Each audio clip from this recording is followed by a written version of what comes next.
lang po Sir, okay na? Scan na lang, tapos okay na pagkatapos.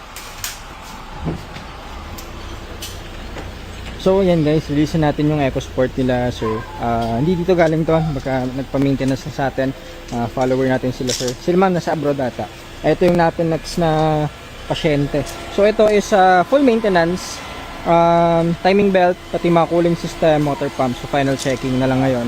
Tapos all goods, may mga dents lang ata dito, pero at least sa engine mga check natin lahat, all goods na. So release natin to. Tapos yung dalawa naman is tapos na rin mga for timing belt, mga Ford Fiesta, and yan may mga upcoming tayo ng mga next inline natin. Tapos yun mga for releasing natin yung EcoSport na white, dalawa yan, second gen na 2019. Ito is titanium, top of the line to, na pinaprocess na rin natin.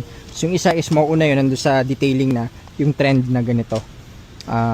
Ito kasi may sunroof to guys, top of the line. Yun is trend variant, pero para sa automatic. Yan yung mga second gen, so madumi pa yan, paprocess pa natin yan. So, yun muna ang ating update dito sa shop. Good morning, GTA Cars. Salamat.